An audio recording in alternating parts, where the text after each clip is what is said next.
And but he would not leave me alone about it. Seriously, would not leave me alone. I was trying to sleep. I wasn't sleep. I was trying to sleep. Miss Plus America, Miss Plus America, Miss. And I was like, okay, God. I woke up and I was like, I'm tired. I'm going to go in here and I'm going to look up at GoDaddy.com and I'm going to look it up, MissPlusAmerica.com. And I just told God that if it was taken, that then I'd know that it was just something in my mind, but if it was available, I'd know it was you. And sure enough, it was available. Hi, everyone, and thank you so much for tuning in to Talk About Real. I'm your host, Bianca, and I'm so glad that you're here today. And I cannot wait for you guys to meet my next guest. Her name is Melissa Stamper. She is the founder of the Miss Plus America, and she is also a screenwriter, and she's a singer-songwriter. I'm so excited for you guys to meet her. So without further ado, let's go ahead and introduce you to Melissa. Hi, everybody.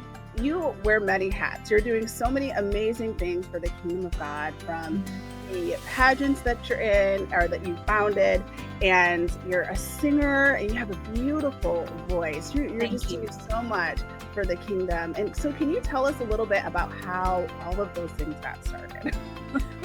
Well, when I was 4 years old, my mother took me to this pageant, and I saw all the little girls walking around in their cute little cupcake dresses, and of course their crowns and trophies and stuff. And my favorite part was, the spotlight was on them. And my grandmother asked me, if I wanted to be a part of that. And I said, even at 4 years old, I was like, because I could get a new dress. I could walk around in a cute little frilly dress like that. And so my grandmother was a seamstress. My mom was an advertising salesman person. So, she sold advertising to be able to pay for all of my endeavors. And so it became like a sport for me and my mom. And pageants back then in the 70s, yes, I'm that old, was nothing like they are or they can be now. So it was very, very wholesome, very natural. And so, but when I was 13 years old, something happened to me personally that I didn't want to talk about, that I couldn't talk about. I didn't want anyone to know about. And because I couldn't tell anybody, I could tell somebody, but I didn't want to. I didn't want to talk about it. And I'm sure you can imagine what that is. And so because I didn't want to talk about it, I turned to food for comfort. And so where I was once winning, now I was not, because back then no one who was overweight would win a title. So my mom, we tried to go on diets and stuff, it just wasn't working, and she didn't understand why, and I couldn't tell her. And so I gave up my my pageant career, but I could pick a Miss America. I could pick a Miss America from a picture, but I always thought, how cool would it be to have a pageant strictly for plus size women? But I didn't really think that it would be marketable. And now I'm going to back up a little bit to when I was around 16 years old. And this is the story of my testimony. This is my testimony. And so when I was around 16 years old, my mother at the time was a single mother, and my father had disappeared when I was 13 years old, and moved away. And they had already been divorced, and we would see each other on weekends and stuff, and visitations and holidays and things like that. But when he left. She was pretty much a single mother, and we moved where the money was. And when I was 16 years old, we had moved to Monroe, Louisiana. And being in Monroe, Louisiana, I was a sophomore, and I was a junior, excuse me, I was a junior. And so she just wanted me to be somewhere at least twice in the same year, because we moved around so much, and so I remember that there was this boy, and I just thought he was the cutest thing. And he was really cool. And he played, Christian music. That's when Amy Grant and Michael W. Smith was just really big. And so in the 80s. And so I was really just enamored with that music, and I didn't really understand what it was, because at the time I was Catholic. My mother had been married at that time, and my stepfather was Catholic, and so we were going to Catholic church. And up until then, I was Southern Baptist, but we never went to church, and so I met this boy, and like I said, I thought he was the cutest thing. And so his friends came up to me and said, "This guy really likes you." I'm not going to say his name. "This guy really likes you, but he Yeah. doesn't date girls that aren't saved." And I was like, "Where do I sign up?" I didn't even know what it meant. That was the extent of them witnessing to me, and they were just so excited that I said the prayer of salvation. I had no idea what I was saying. I had, I mean, absolutely no. I was like, okay, I'm going to say this, and then I'll get a date with this guy. And so I went to the Valentine's Day banquet with him, and we were a couple up until New Year's Eve, and that was just a heartbreak. And he's my first love, and it was just a Yeah. heartbreak. And so after that, I met another guy. And this other guy, where the first guy played music and, sang Christian music and stuff, this other guy actually carried his Bible around. He talked to God. Excuse me, he didn't talk, of course he talked to God, but he talked to students, about God. He'd lead people to the Lord in the middle of the hall. And up until then, I had a little bit more understanding of what being a Christian was. But knowledge of something is not possession of it. I had knowledge of it, but I didn't have it down, in my soul. Right. And so he asked me he asked me one day to come to his church. And now, because my father had left, and there was one of the things that I didn't want to tell had to involved him. And so I never really had a father figure because I didn't trust men. And my stepfather had never had children before, and he didn't know how to deal with kids. And so we had a very hard and difficult relationship. And so I would go to this church, and I met the youth pastor there, he and his wife, and I just fell in love with them, and they were just such great people. And he was the first person I ever told about what actually happened to me when I was 13 years old. And I remember him saying, that will never happen to you again. If you were my daughter, I would just make sure that everybody came to justice. And he prayed for me, and it was exactly what I needed. In my mind, I needed the Little House on the Prairie, Michael Landon Paul, and he fit the bill perfectly.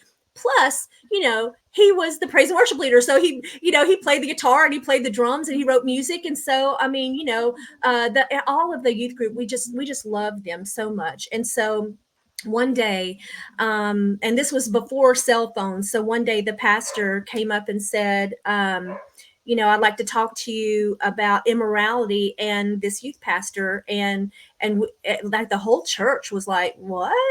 And come to find out, what had happened to me, he had actually done to someone else in the youth group. And I was just devastated, just completely devastated. And so I would call, and there would be no answer. And I'd leave a message, he wouldn't call back. And because I felt like I'd lost this father figure again, and I wasn't handling it well. And so the other guy, the other guy that I liked, the one that walked around the school and actually witnessed to people, he said, okay, he's going to be here at this time packing up his office. So if you want to see him, you have to go at this time. And so I drove up to the church, and I was so scared. I was afraid of being rejected. I was afraid that he wouldn't be happy to see me. And so I heard him and his wife packing up in the office. But I was too scared to go in. So I went into the sanctuary because I knew he wasn't going to go anywhere without his guitar. So I wouldn't wait to buy his guitar. And sure enough, after a while, he came in. And when he came in, he was very shocked to see me. And he says, honey, I want to see you. I want to talk to you, but my wife's about to leave, and I'm going to be right back. Let me take this to her, and I'm going to be right back. And he didn't come back. And I waited for about, I don't know, 30 minutes before I got up the courage to go and look in his office. And I was just heartbroken. And it felt, because my father leaving was kind of the same scenario. It was a very dramatic exit. And so this was very traumatizing to me. And because of that, I cried all the way home. I was still 16, maybe 17 at the time. And excuse me.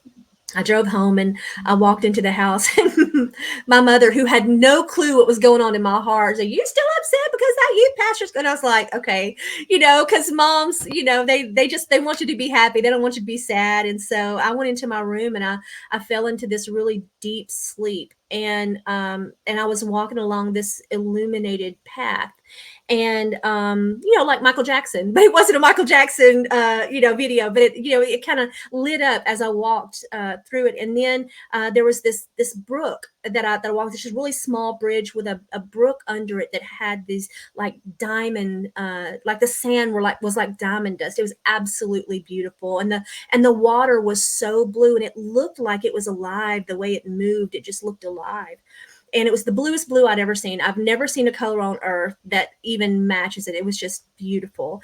And then I walked, and then I came to this really huge door, like as tall as a 2-story building.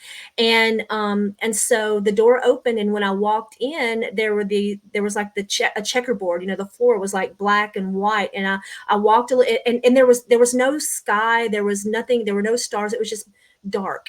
And so, but I wasn't afraid. I wasn't afraid at all. I felt like I was home.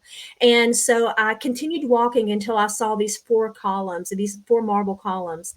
And at the top of the columns was this fire, and the fire was the same color as the water, and it was blue, and it was the same scenario. It was moving like it was alive.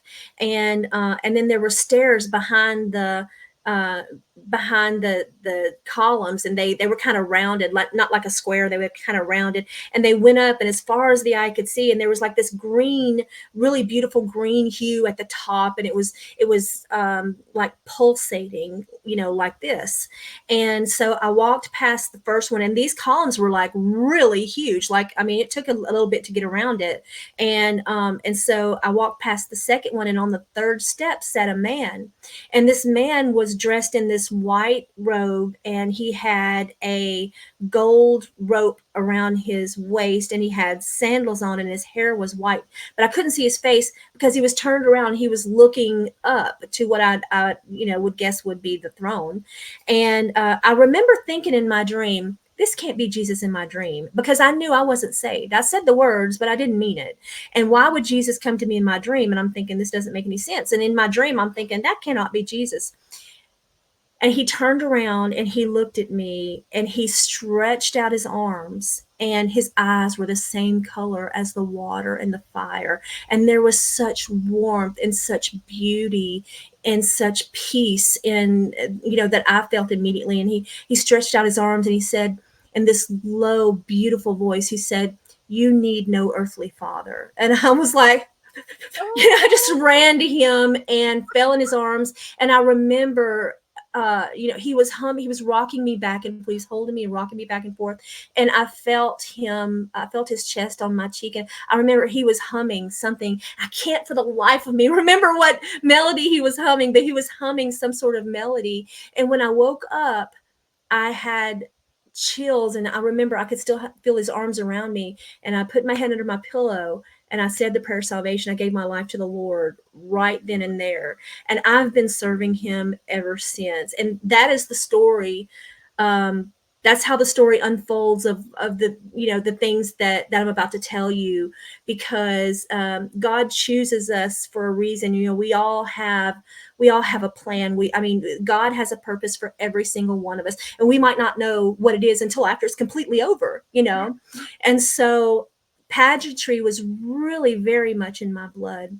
And so I had stopped being in pageants, and my mother had another child with my stepfather, and she was 16 years younger than me. And she had heard me and my mom talk about pageantry, and she decided she wanted to be in one. So I looked through this magazine, and it had a very small, it was like this big, advertisement of, a pageant in Florida. And I had won local and regional and state titles, but I'd never won the elusive national title. And I thought, this is really great, because it's like 4 divisions of thin women and 1 division for plus size. Now remember, this was in the back of my mind for a very long time, and I thought, oh, it's a plus size pageant.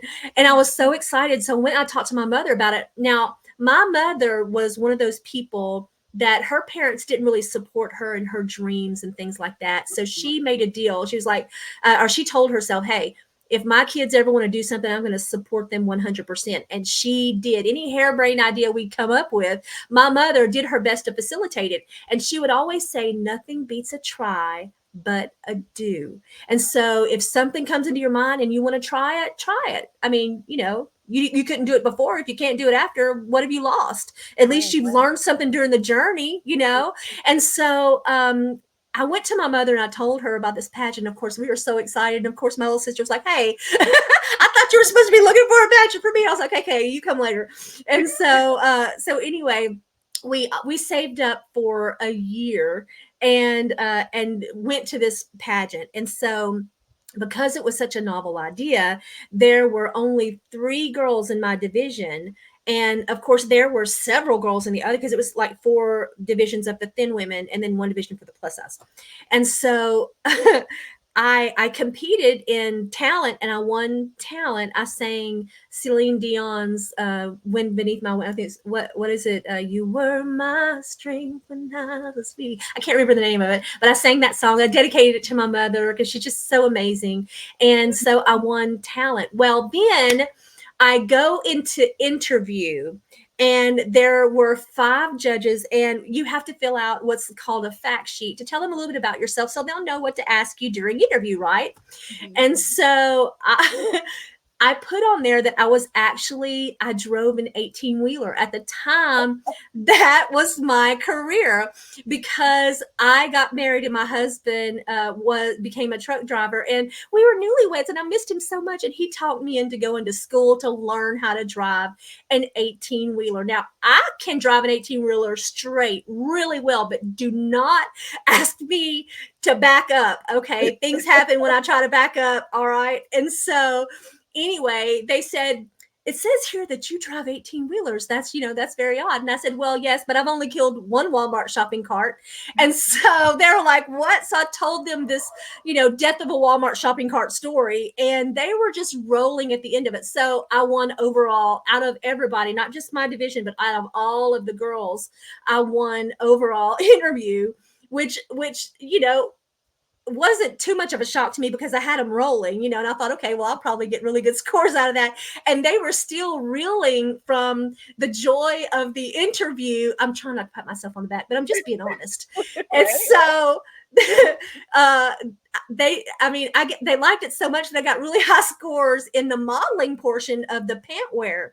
And so, because they don't have, nowadays they don't have, only mainstream pageants have bathing suits and stuff like that. So this was like an elegant pant wear is what everyone was wearing. So I won the pant wear competition and I thought, oh my gosh, if I win the the evening gown. So I was 1 point away, I found out later, from the evening gown, but a lot of girls weren't really happy that a plus size girl had won some overall divisions because it's a competitive, sport. It's very expensive as well. And so some of these women had spent a lot of money. And so I won my national title. I was so excited. I signed my papers. I got my prize money and I got in the elevator. And so there were 2 thin women, competitors at the same time that were in the elevator with me. And so they congratulated me and I said, thank you so much. And I still had tears coming down my face. And because it did so much for my self-esteem because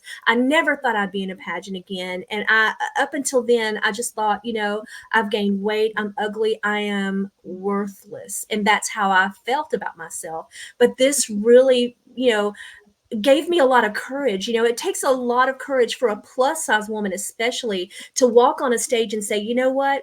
It's okay if you judge me. I'm okay with that because I'm okay with who I am. And so it was very liberating to me. And so right as I was getting off of the elevator, I heard one of the women say to the other, who let the cows out?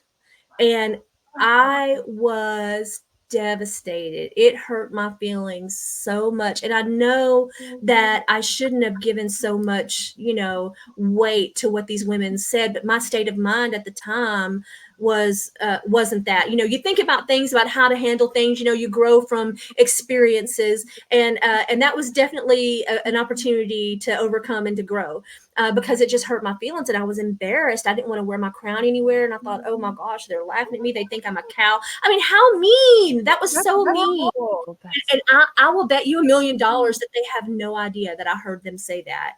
And mm, so, I did not tell my mother because she probably would have burned the hotel down looking for these women. And so, you know how she was a mama bear, I'll tell you that. And so I didn't tell her until I got home. So I finished my rain out. I made my appearances and stuff like that, which was very difficult in the beginning, but it got easier because I was actually getting out and meeting people of like minds, and seeing women that are plus size come up to me and say, "Oh my gosh, what an inspiration. I never thought I would ever see something like that." And in the back of my mind, I started hearing Miss Plus America, Miss Plus America. I knew it was God. I oh, knew it was God, Miss yeah. Plus America. But I started arguing. I started saying, "Okay, God, yeah, but the Miss America pageant, they're a big pageant and they're going to be very litigious, and so." They're going to sue me if I use the American name, and so no, I'm not going to. I mean, we have nothing already. I argued with God and said, "There's no way," and but He would not leave me alone about it. Seriously, would not leave me alone. I was trying to sleep. I wasn't sleep. I was trying to sleep. Miss Plus America, Miss Plus America, Miss, and I was like, "Okay, God." I woke up and I was like, "I'm tired. I'm going to go in here and I'm going to look up at GoDaddy.com and I'm going to look it up, MissPlusAmerica.com." And I just told God that if it was taken, that then, I'd know that it was just something in my mind, but if it was available, I'd know it was you. And sure enough, it was available. So $15 is what it cost for me to start my pageant at GoDaddy at the time, right?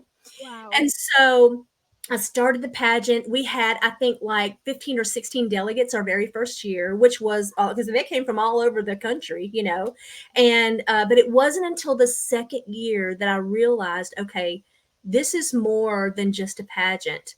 Mm, This is a ministry, wow. because these girls would call me because they want to find out about it. Have my number on the thing. They would call me up, and the Holy Spirit would say, "Tell them your testimony." And so I'd start talking to them about my testimony and how I got saved and what happened, with my father and everything. And I will tell you, it was probably about maybe 70 to 75% of the women had experienced that exact same thing, or some sort of tampering in their childhood or as an adult. And so I was able to minister to a lot of those women. And so I had this one lady call me, and she was a firewoman, and she was a volunteer firewoman in North Carolina. And Mhm. so she was telling me about, the Lord said, "Tell her your testimony." And I did. And so we got on the subject. We started talking about her experience. And the same thing had pretty much happened to her, but she ran away. She was able to run away. And she promised herself that she would go to talk to kids when she was old enough about what to do if they were touched in an inappropriate place by an adult or another kid. And so she went into the school board and she said, "Look, this is what's happened to me and this is what I want to do." And they looked at her like she was crazy, and they said, "Do you have any kids in our system?" And she's like, "Well, no." And they're like, "Well, we're not going to let you go and talk to our kids about about this. You don't have any kids in our system. No way. This is no." And she was just devastated because this is a goal that she had her whole life. And so I said, "Hansie, did you go and actually give us a presentation, like a specific, statistical uh, poster or, handouts or anything?" She said, "No." And I said, "I bet you if you go back in a crown and a banner and you give them the statistics and you actually give a presentation, they'll change their mind." And so she did. And she said that when she got there in her crown and her banner, they were not happy to see her because they'd already told her no. And Oh, dear. so they let her make her presentation, and at the end of it they just kind of sat there and looked at her. She said, "Look, you can send me away, but this problem is not going away, and as far as I'm concerned, I'm the only one willing to do something about it. Just let me." And so they're like, "Well, if we let you, we're going to have to send in a an escort with you. She's like, send the army with me. I don't care. And so within the first week, 3 little girls turned in their abusers.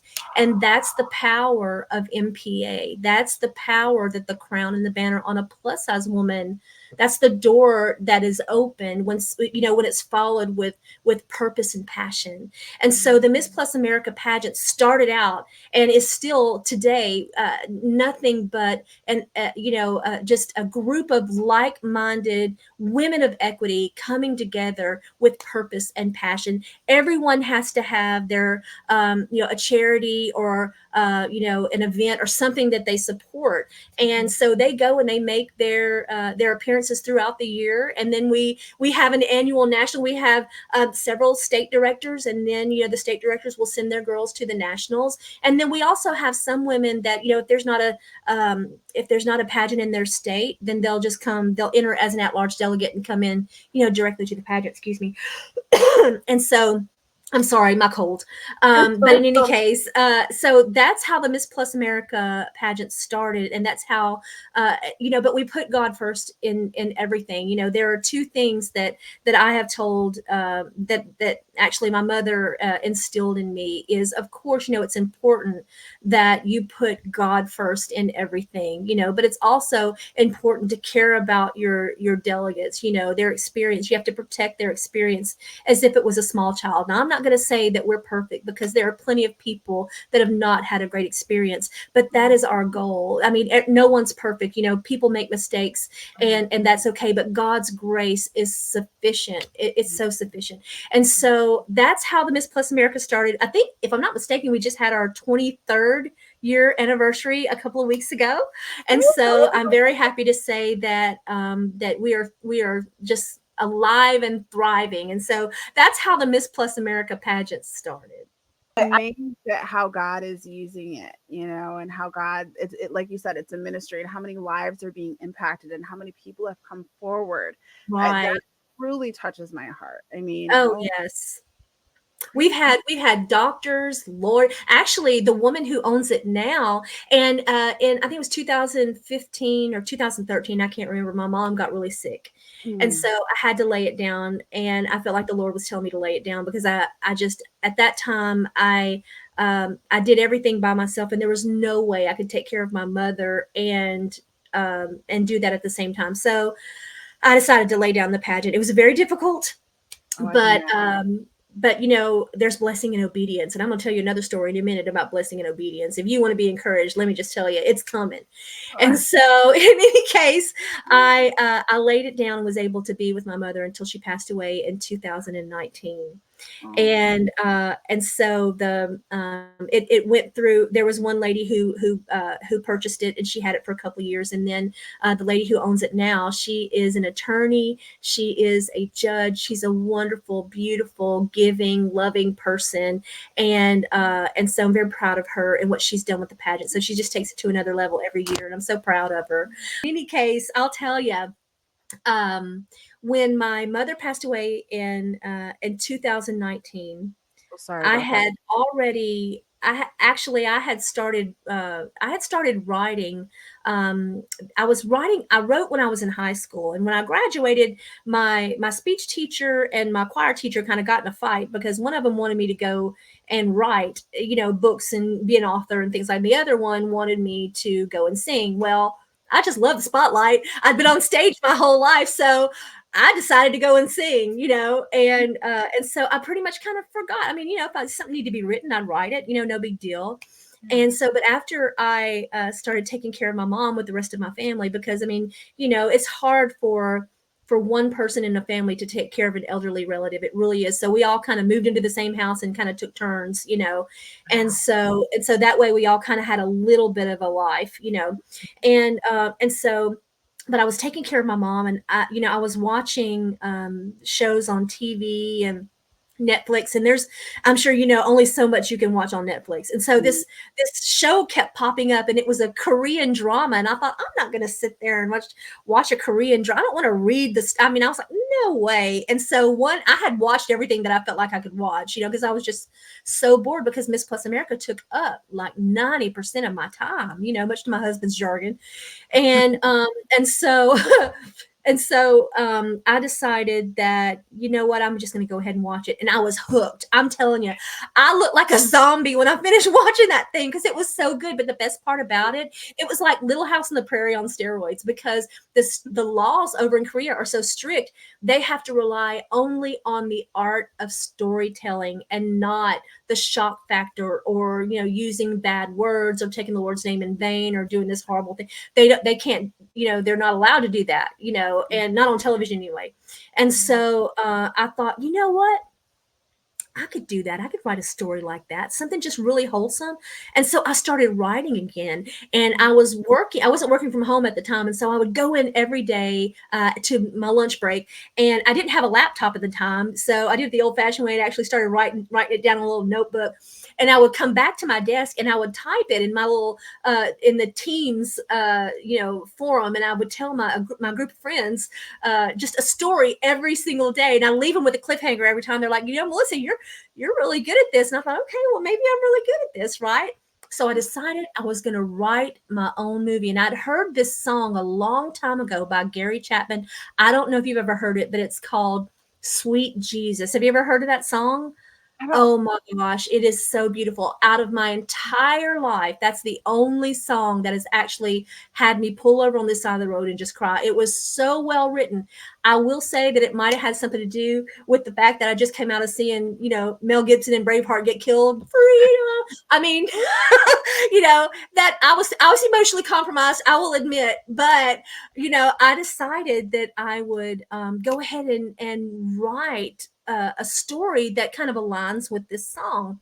Well, I was telling my brother about it, and my brother's like, Gary Chapman, and I said, yeah, and he goes, well, one of my good friends is one of his best friends, and I was, oh, really cool. Well, if you tell your friend to tell Gary Chapman that I wrote a script, and so I get this phone call from a strange number, and I was like, hello, and he's like, I understand you're writing a script on one of my songs, and girl about fell out of the chair.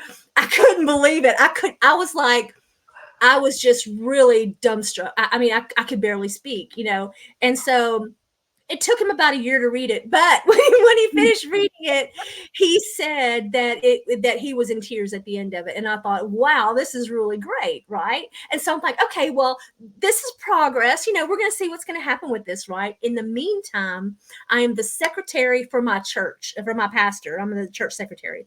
And one day my pastor says, hey, there is a Holocaust survivor that's coming to the church. That's we're going to be going over to Music City Baptist Church, and I need somebody to work the table. Would you mind? And I said, sure. And so we went over to the church, and then and the gentleman spoke, and it was amazing. And then after it was over, we all went to eat. Right now, I had no idea who the pastor of Music City Baptist Church was, and so after we were done eating, my pastor looks over at the pastor of Music City Baptist Church. His name is Ben Graham, and he says, hey, she's a writer. And I was like, what? I mean, because it's like, hey, she's a singer, because I'd let him read a few of my things, my pastor. And so I was really shocked by that. And so he goes, really? And so my pastor says, he has this is like, Billy Graham's grandson, and he and his brothers have this production company and everything. And he's like, I'd really love to, to read something, one of your stories. I was like, heck yeah, I love that. And so I sent him something not long, and we exchanged information, sent him something not long after. About 3 weeks to a month later, I get this phone call from him, and he goes like, we've got this guy up in Indiana, and he has got a fantastic story. His name is Scott Heiberger, and he has a great prison ministry up in Indiana, and there needs to be a story about his life, and we've got the budget for it and everything, and we're just wondering if you could write it. And I was like, I was so shocked. Because I just had been writing it for fun, and the stuff that I wrote was like fiction, Civil War stuff, and so I'd never written anything about a real person before, and I was like, I don't know, Ben, I've never written anything for a real person. He did the same thing that my mother did. You'll be fine. You'll be fine. You're fine. My mother was like the master. She'd throw me out she'd throw me out in the deep end, just to see if I could swim. And of course I would always swim, but she's always watching. But you'll be fine. And I'm like, Okay, you don't know what you're getting yourself into. I don't know what I'm getting myself into, but it took me about 6 weeks to write it, and I sent it to him. And the story is about this gentleman, Scott Heiberger, who was just a bad seed. I think his first crime was ripping off the insignias on the cars, or and then he stole his mom's car and ran the he ran the engine out of it. I mean, he was just a delinquent. And so and he grew up that way, and he would do something bad, he would go into prison, he would get saved, he would come out, do something bad again, go, and it was just this vicious cycle. And the story, his life story, is about his radical just salvation, and how God used his testimony and to make this beautiful story. Well, needless to say, because he'd been in and out of jail a lot, there was a lot there were a lot of scenes where cops were involved. And so I get a phone call probably about 2 weeks after they said that they loved it. And the producer said, we really love your story, but we're going to have to bring somebody else in. I was like, why? I thought you liked it. He's like, cops don't say freeze anymore. My experience is like Lethal Weapon, freeze. And so, okay, well, all right. So they brought in this guy, Mark McCann, who's just this amazing writer, and he used to be a police officer, so he helped with all that, and he brought it up to another level. And so the whole time I was writing this story, in my mind, I saw Joey Lawrence playing the part. So whenever I would write something that he would say, I would see Joey Lawrence playing it. Well, I never told anybody. It's just, that's what you do as a writer. You're thinking, okay, you pick out an actor and you think, okay, this is how I'm seeing this actor do it. And so I get a phone call from the producer. Guess who we've got to play the lead? I said, who? He said, Joey Lawrence. I was like, because I hadn't told anybody. I mean, I didn't tell my mother, I didn't tell my husband, my brother, nobody. I could not believe it. I mean, I get chills thinking about it right now. Joey Lawrence played the lead in this movie, right? He goes, guess who we have to play the pastor? I said, who? He said, Michael W. Smith. And I was like, oh my God, I can't believe it. Oh my gosh. I'm excited for you. And it's I am so excited, girl. I am about over the moon, right? And I just couldn't believe it. Well, then my mom got really sick. This was back in October, November, and when I wrote it, and then my mother passes away in January, and I think it was around July, I got a phone call from the because my mom was my best friend, and she was sick for a long time, and it was hard, as anyone who's out there who's lost a mom understands. I mean, it's difficult. She was a wonderful person. I miss her so much every day, but in any case, the producer calls and says, hey, because he kind of knew my state, and he goes, we're about to film the last few scenes. Why don't you come out and meet the stars, and you can just be there for the last few scenes that we record. I was like, heck yeah, I got so excited. And so I guess maybe about 2 weeks before, I heard the Lord say, I want you to go to Sevierville. Well, Sevierville, I live in Nashville. Sevierville is 4 hours east. And that weekend, I'm supposed to be going, 4 hours north to Indiana. And so I had to remind God. I said, okay, God, that week I'm going to Indiana. Remember, he goes, no, I want you to go to Sevierville. And I was like, no, God, I'm going to Indiana. I'm not. Okay, so in Sevierville, my friend had invited me to go to like a woman's meeting. It wasn't a conference or anything. It was just this woman who has this big house, and we're just having a girls' weekend. But I didn't know anybody. And the girl that invited me, who's one of my best friends in the whole world, she wasn't going to be there until the next day. But I specifically heard the Lord say, go on Friday. But she wasn't coming until Saturday, and that even made me say no more. I was like, no, God, I'm going to Indiana. And so finally I heard the Lord say, okay, whose kingdom are you building here anyway? Are you building yours? Are you building mine? Just let me know now. And you know how it is when God just rebukes you. It was a clear, he rebukes the people that he rebukes the ones that he loves, and so I was like, okay. I was so petulant though. I was like, okay, I'll go. I'm not about it. So I had to call this producer, says, God's telling me that I have to go to, God says I have to go to Sevierville. He's like, okay, because he knows. I mean, this guy's amazing. He knows about hearing from the Lord, you know. And I did not know why God was sending me to Sevierville. I did not want to go. And not only that, I can sing in front of thousands of people. I can sing on TV, millions of people watching. Doesn't bother me so much. I can talk one on one with you. Doesn't bother me so much. Get into a small group with a bunch of people that I don't know. I don't know. I just kind of go into a shell because I don't know anybody, and nobody's talking to me, and I'm just kind of feeble, And so we all gather around this table and we pray. And then as I was lifting up my head, I heard someone say, she has got a beautiful voice. I heard her sing on Perry Stone. I'd sing on Perry Stone's recent, well, at the time it was recent, at his Night to Honor Israel event. I'd sang the national anthem and the Hebrew national anthem. And so she said that she had heard that, and I had a beautiful voice. Girl, I looked up and they're all just staring at me, and I was like, you want me to sing a song? Oh, yes, please. And so I sang a song for them, and they clapped, and it was beautiful. And then they went off into their own little groups, and I'm sitting there by myself, and I was like, I know you didn't make me come up here to sing this one song for these people that I don't even know. I was so mad. I was like, why am I here? Why am I here? I was so mad, And so in this house, there were many bedrooms, but there were more women than there were beds. So we had to sleep on couches or chairs or whatever. And so I ended up on the back covered terrace on the patio couch.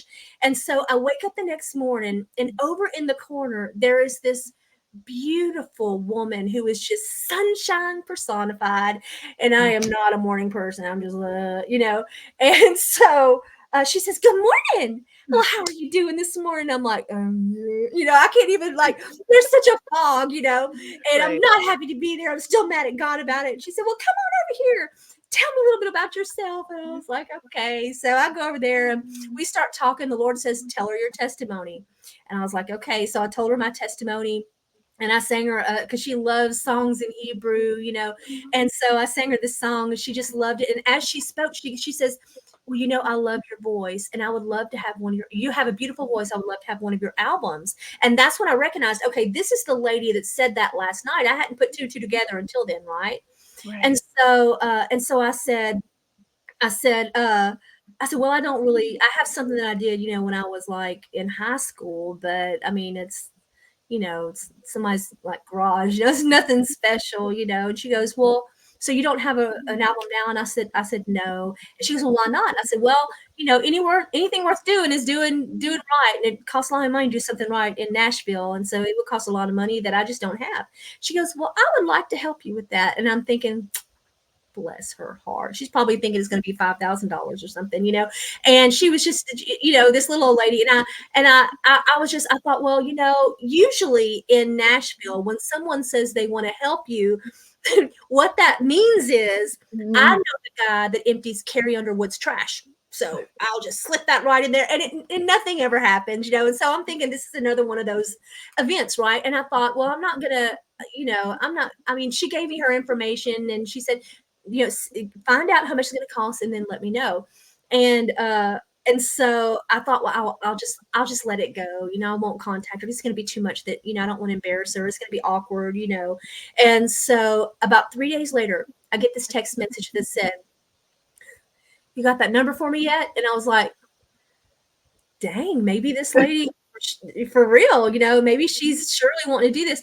And so I was like, okay. So I talked to my brother who's been in music in Nashville for a long time, and he gets me this number. The number that he gave me was $30,000. And I'm like, God, I can't tell her that. He's like, tell her. I said, I can't tell her that. Old, she's gonna have a heart attack and die. I don't want to be responsible. No, he's like, tell her. And so I was too chicken, and so I compromised and sent a text. He was still telling her. I was still obedient, and so I told her $30,000, and her response was, I was hoping for a more modest number. And so I was like, I told you she wouldn't like it, And so I didn't hear anything from the Lord. And then I said, well, you know what? It's been a pleasure meeting you, and thank you so much for believing in me. And you ever need me to sing at a bar mitzvah or a wedding, I'm your girl. Just let me know. And so she goes, I didn't hear anything from her. And I thought, okay, well, I guess maybe she's just embarrassed or whatever. And hope I didn't, I hope I didn't come across rude. But I mean, I was just, it's great to know you. And okay, all right, well, whatever. Because I mean, I was excited for a moment there. I will confess, I was excited for a moment there. But it wasn't a loss of anything I didn't have before, and so it wasn't that big of a deal, and so I didn't have an album before. I don't have an album now, no big deal. The next morning, I woke up to a text message that said, "Where do I send the check?"